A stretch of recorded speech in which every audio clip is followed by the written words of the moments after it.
Olá, meninos e meninas! Iremos iniciar hoje a nossa 7ª aula de Arquitetura e Organização de Computadores. O que nós aprendemos na última aula? Nós vimos sobre memórias secundárias, onde aprendemos sua definição, os tipos de memórias secundárias. Vimos sobre discos flexíveis, o que é um disco flexível, quais os tipos que existiam. Vimos também sobre os discos ópticos, drive de estado sólido, o que é um drive de estado sólido. Vimos um exemplo também. Vimos o pendrive e o cartão de memória. Hoje iremos iniciar pela placa-mãe, que é um dos componentes mais importantes do seu computador. Eu poderia dizer que ela é o coração do seu computador, porque é a partir dela que tudo vai começar a funcionar no seu computador, certo? Porque a principal função dela é integrar todos os componentes que tem no seu computador ao processador com o melhor desempenho e confiabilidade possível. Então, em uma placa-mãe, nós temos alguns componentes, como por exemplo, a BIOS, que é o sistema de entrada e saída, chipset, processador, slots e conectores. Estes são exemplos de principais componentes que existem na placa-mãe. Aqui nós temos uma representação da placa-mãe, certo? Ela é instalada no gabinete do seu computador. Aqui nós temos a CPU, que nós aprendemos que é a unidade de processamento central, certo? Aqui nós temos um conector para 8 pinos, slots de memória. É aqui nesse local que vão ser encaixados os pentes de memória, certo? Aí nós temos os conectores, slots para PCI, PCI Express, certo? Então, na placa-mãe nós temos alguns detalhes. Que detalhes seriam esses? Quanto à escolha da placa-mãe ideal, é preciso verificar alguns detalhes importantes, que seriam suporte ao processador, suporte à memória RAM, suporte aos slots de expansão, suporte à interface de dispositivos de entrada e saída. Suporte ao processador. Aqui é preciso analisar qual é o modelo de processador que a placa-mãe suporta e o tipo de encaixe de soquete do processador. No suporte à memória RAM, é necessário saber a quantidade máxima de memória RAM que a placa-mãe irá aceitar ou suportar. É preciso saber também qual é a tecnologia dos módulos de memória e os tipos de slot. E aqui temos o suporte aos slots de expansão. Nós temos dois slots que são os mais comuns, que é o PCI e o PCI Express. Eles possibilitam ampliar a funcionalidade de um computador. Aqui nós temos o suporte à interface para dispositivos de entrada e saída. É importante para que a placa-mãe ofereça suporte às interfaces que conectam dispositivos responsáveis pela entrada e saída de dados no computador. Ou seja, na placa-mãe há dispositivos de entrada e saída de dados, como nós aprendemos lá naquela nossa aulinha de periféricos, se lembra? Pois é, aqui nós temos dois tipos de conectores principais, que são o PS2 e o USB. Nos computadores mais antigos, nós tínhamos este conector PS2. É esta imagem que tinha no fundo do seu gabinete, certo? Este era para teclado e este era para mouse. E este eram os cabos que seriam conectados nessa entrada. Eram chamados de plug and play.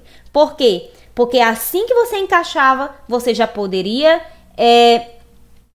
utilizar o seu dispositivo, certo? E aqui nós temos o USB, que é também um dispositivo que até hoje é muito utilizado. Ele tem essa forma aqui, certo? Muitos dispositivos são utilizados através dessa conexão. E aí nós temos itens da placa-mãe. Na placa-mãe existem itens que merecem atenção, como por exemplo a BIOS, chipset e o tipo de gabinete.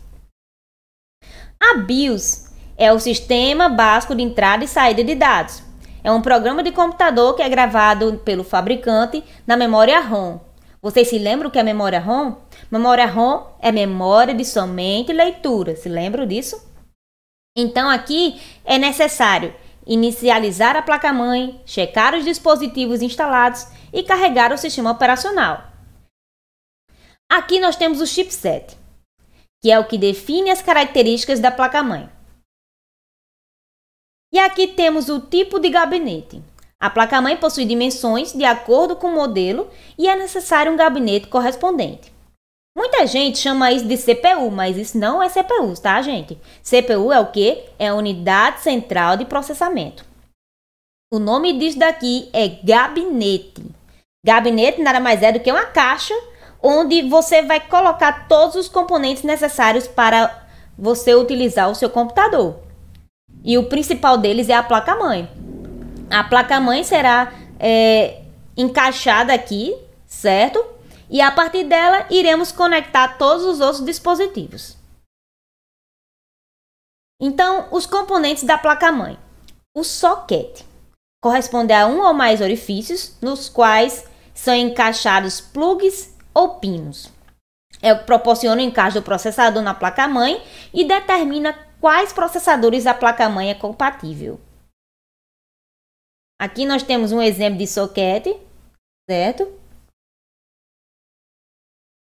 Então, nós temos o socket do tipo ZIF, que ele está presente desde os computadores 486, destinado a facilitar as atualizações ou upgrades, como podemos chamar também, do processador. Esse tipo de socket utiliza um sistema de trava por alavanca para permitir inserir e remover o processador facilmente. E nós temos os slots. Qual a função de um slot?